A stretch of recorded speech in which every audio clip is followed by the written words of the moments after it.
Mais en attendant, à Kumba, on va parler du dégel des comptes vers un dénouement heureux pour les organismes publics et personnes privées. On se pose la question. En une minute avant qu'on aille à la pause de revenir. Pour l'instant, vous savez que ce n'est que de la parole.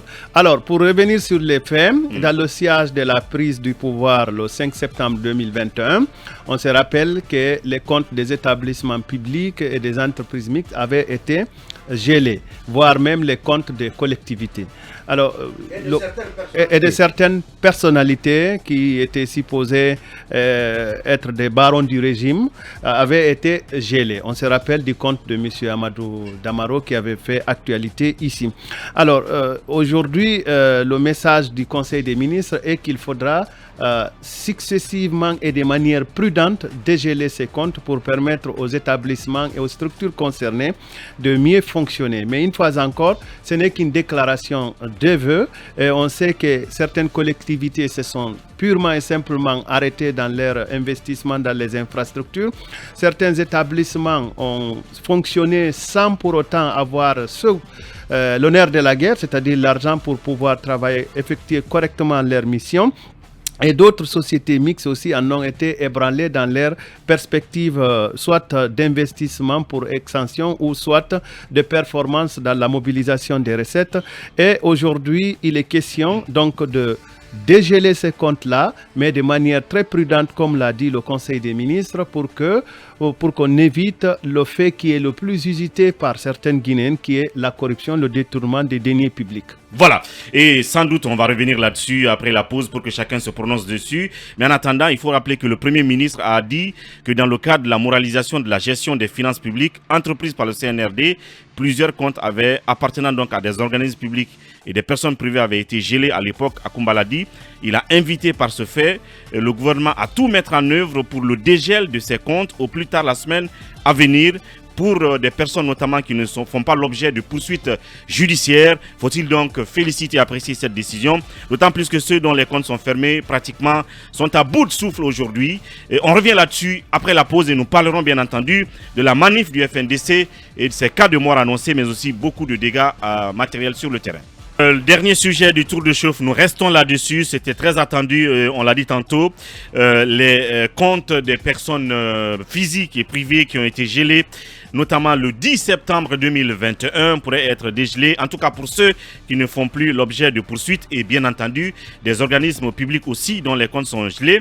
Oui, Talibé, on peut dire que ça c'est une bonne décision, en tout cas une bonne piste. Oui, c'est une bonne décision si en tout cas après un an donc de zèle de ces comptes, à date on n'a pas, en tout cas pour ce qui est par exemple des personnes physiques liées notamment à la gestion antérieure, à la gestion d'avant le 5 septembre 2021, s'il n'y a pas de fait pouvant étayer la nécessité de en tout cas maintenir le gel de ces comptes, il faut en tout cas libérer ces comptes pour que leurs propriétaires puissent en jouir.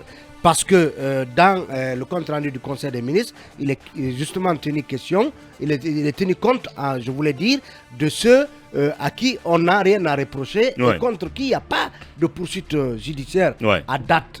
Donc, permettez à ces messieurs, mais aussi à ces messieurs et dames, mais aussi aux différents organismes. Parce que si vous prenez le cas des communes de la Guinée, le ministre de l'administration du territoire faisait comprendre que le gel de ces comptes s'expliquait par la nécessité de vérifier la gestion qui a été faite, justement des allocations faites à ces communes par le passé.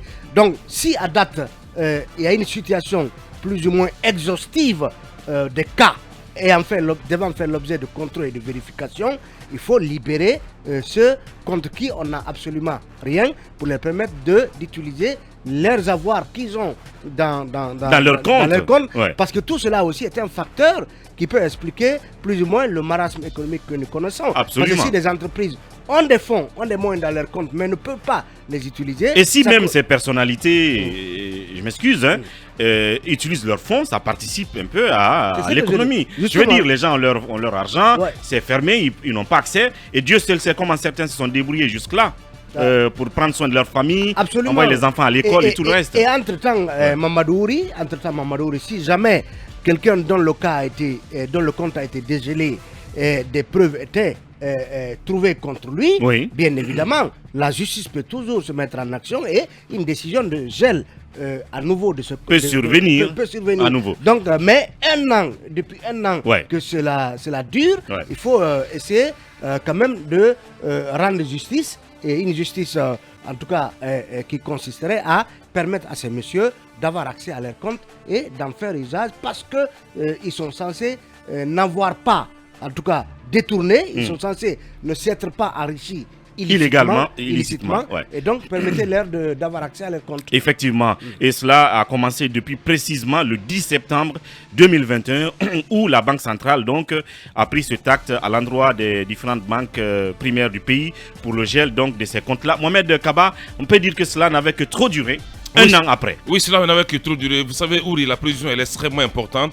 Bernard Gomo aujourd'hui est en train de réussir là où Mohamed Bervougui a lamentablement échoué. Il n'en a jamais fait une priorité. C'est un homme qui est venu de là-haut. Oui, mais au moins il a eu l'idée. Il a pu affronter le colonel en l'expliquant la nécessité de c'est la Banque centrale qui a pris l'initiative et c'est signé Elhadj Mohamed Lamine Conté. La Banque centrale. Et c'est le CNRD qui a pris la décision. C'était quelques jours seulement après, 5 jours après le coup d'État. Je vous dis. 5 jours après le coup d'État. Donc c'est le CNRD qui décidait directement. Le dégel des comptes. Est-ce que le gouvernement était en place déjà le 10 septembre? Non, moi je parle du dégel qu'on annonce là progressivement. Donc il a fallu ce leadership de l'actuel Premier ministre pour un peu débloquer la situation. Mais ce que j'ai envie de dire, on a fait du tort aux pauvres citoyens en République de Guinée en dégelant les comptes. En gelant les comptes. D'aucuns, avant de venir aux affaires, avaient leur compte, comme on le dit, un compte bien bombé. Ils avaient leurs petites affaires, ils avaient des entreprises, ils avaient d'autres affaires. Et il y a d'aucuns qui n'ont même pas fait 6 mois en tant que ministre, ils ont vu leur compte qui a été gelé. Comme Aïssata Daffé, qui était aux affaires sociales. Et tant d'autres. Il y a beaucoup de cadres ainsi. Et que dire encore? D'un non-lieu. Tout à fait. Donc ils sont nombreux ici. Donc d'abord la première mesure, il faut dégeler tous les comptes des anciens ministres du gouvernement Kassori Fofana. Ceux qui ne font pas l'objet de... Il faut d'abord dégeler. Il faut dégeler. Vous savez pourquoi? On reste dans l'esprit. Non, vous savez pourquoi? L'esprit de... Vous savez pourquoi? Non. Ils ont des familles.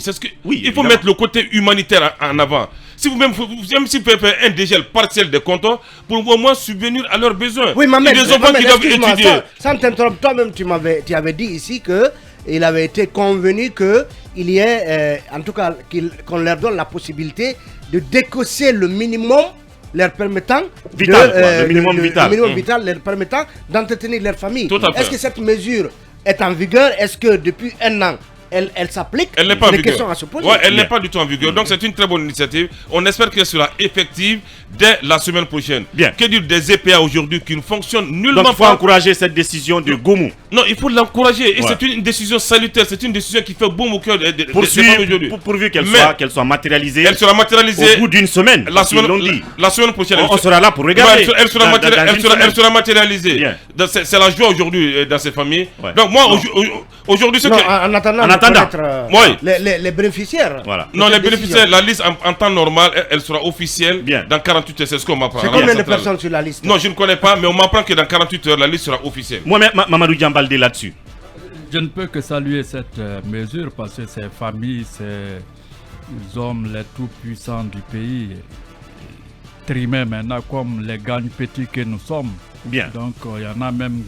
J'apprends qu'ils seraient endettés jusqu'au valseur aujourd'hui. Ils n'auraient plus de quoi vivre. Il y a même eu des tentatives de placement de vente de biens pour s'en sortir, véhicules et autres. Maintenant que le gouvernement a pu, je crois, profiter d'une année pour séparer le bon grain des livrets, il est tout à fait loisible de libérer, de dégeler ces comptes. Pour ceux qui ne sont pas suspects. Peut-être Mamadou aussi, je voulais dire, en ce qui concerne les anciens du régime défunt, il faut voir aussi derrière cette décision de gel une question stratégique pour la junte. À l'époque. À l'époque. Est-ce qu'aujourd'hui, un an après, la junte peut considéré qu'elle maîtrise parfaitement la situation parce que certains estimaient qu'il ne fallait pas laisser ce qu'ils appelaient tout le magot dont disposaient ces anciens dignitaires. Il ne fallait pas les laisser avoir accès à ce magot pour ne pas qu'ils les utilisent à des fins. Qu'ils financent des actions subversives contre la junte. Est-ce que, donc, un an après, peut-être qu'on peut estimer que tout cela est annihilé et que politiquement, il n'y a pas un risque quelconque à maintenir le gel de ces comptes. Merci d'avoir rappelé cet angle-là, Talibé, très intéressant évidemment, qui a été cité dans les probables raisons qui ont amené la junte à geler les comptes. Oui, Emmanuel, en 30 secondes pour terminer. Je pense que déjà c'est une décision salutaire parce que quand je prends le cas des EPA, des EPA qui n'ont pas accès à leurs comptes ou même les communes qui n'ont pas accès à leur compte, il faut quand même dire au passage que dans la course vers le développement, il n'y a pas de stagnation. Où on avance, où on recule. Parce que même quand vous avez l'impression que vous êtes arrêté, en réalité, vous êtes en train de reculer par rapport aux autres pays. Donc, si vous gelez les comptes des communes rurales, je prends leur cas, pendant plus d'une année, et que pendant 12 mois, ces communes n'ont pas la possibilité d'investir, n'ont pas la possibilité de mettre en place des actions qui puissent améliorer les conditions de vie de leur population. Le développement de leur localité. Alors, il ne faut pas estimer que le développement s'est arrêté. En réalité, le développement est en train de reculer dans ces zones-là. Donc, il faut libérer les comptes. On a eu quand même plus d'un an. Aujourd'hui, on est à 13 mois du coup d'État. Je pense que dès la décision de gel des comptes, il fallait mettre en place tout de suite une commission technique qui étudierait au cas par cas les différentes situations. Parce qu'on a vu quand même des ministres, même quand je prends le cas de ces anciens dignitaires, des ministres qui ont rejoint le gouvernement et qui sont arrivés à un moment où la loi des finances était en débat. Donc, qui n'ont même pas eu de budget, qui n'ont rien géré. On en a cité deux cas, Madame Dafé, Madame Salafani au tourisme. Vous avez des ministres comme ça qui ont eu à peine 6 mois de gestion au moment où le budget n'était pas encore voté. Ou l'ancien ministre de la coopération. Le monsieur de la banque islamique. Justement, qui n'ont eu que 6 mois de gestion, qui n'ont pas eu accès à des budgets, mais on a gelé leurs comptes privés. Donc les comptes avec lesquels ils sont arrivés au poste de ministre, déjà ils avaient cet argent, on estime. Donc on aurait pu décanter très rapidement pour libérer ces gens, déjà leur famille. C'est quand même c'est un péché. C'est un péché. Je pense que ça fait du mal. Ça fait du mal à beaucoup de personnes. C'est de l'injustice. Je ne dis pas que c'est injuste pour tout le monde, mais je pense qu'il y a quand même eu des gens qui ont subi au passage des dommages collatéraux qu'ils n'avaient pas forcément, qu'ils n'étaient pas obligés, censés en tout cas subir. Mais c'est une décision salutaire et Bernard Goumou évidemment comprend la nécessité de libérer ses comptes parce que sinon on ne peut pas entamer au sommet de l'État une stratégie de développement qui est censée descendre jusqu'au sommet, jusqu'à la base aux populations, alors que les structures à la base ne peuvent pas fonctionner parce qu'elles n'ont pas de budget. Mamadou, si on n'avait pas par exemple gelé ses comptes, ce DAF de la Cour constitutionnelle sur le compte de qui on a trouvé plus de 10 milliards de francs guinéens, certainement qu'il aurait eu le temps de retirer cet argent pour l'amener on ne sait où. Parce que vous savez que ce DAF a été condamné par la CRIEF. Qui s'est fait la malle, bien entendu. Oui, qui s'est fait la malle. Un certain Camara. Oui. Et c'est une décrispation aussi de la situation. C'est un Silla. Oui, Diarra est là-dessus, pour terminer. Enfin, moi, la décision, elle peut être salutaire d'un côté, mais de l'autre, je trouve que elle pourrait quand même ne pas être appréciée. Par qui? Par l'opinion, moi en tout cas. Mais on a précisé, on dit pour ceux qui ne font pas l'objet, par exemple pour les personnes privées, de poursuites judiciaires. Oui, c'est ce que dit la note. C'est ce que dit la note. Encore une fois, on sait en Guinée comment les choses se passent, puisque le Guinéen est très doué dans comment contourner la normalité. Si toutefois la décision elle est exécutée normalement, c'est bien. Mais si elle n'est pas exécutée normalement, encore une fois, c'est pas du tout bien. Si des gens qui ont quand même eu des problèmes et qui ont quand même pris l'argent de ce pays, qui ont vu leur compte gelé, je pense que c'est mieux pour eux de souffrir puisque en prenant l'argent, bien sûr.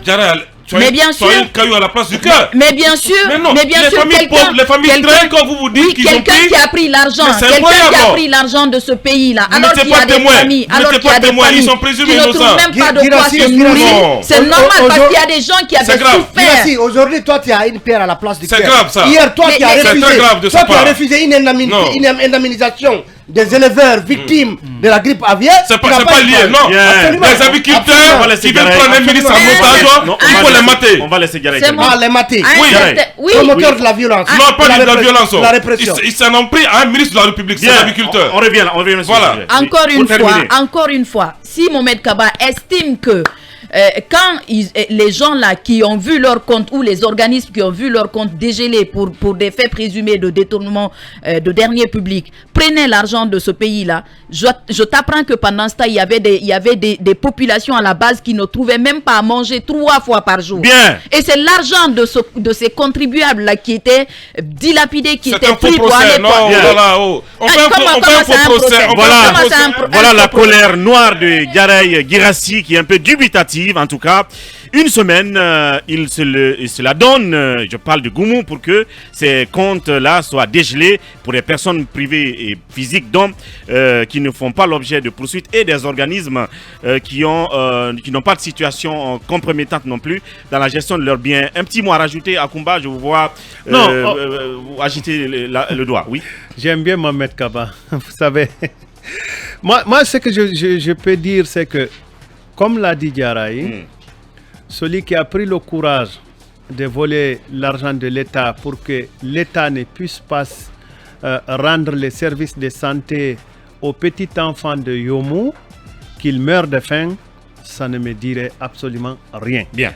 Celui qui a pris l'argent pour que l'État ne puisse pas sécuriser les biens des citoyens, rappelez-vous que très souvent les orpailleurs sont victimes d'attaques à main armée au cours du transport de leur métal précieux, que celui-là meurt de faim, ça ne me dirait absolument rien.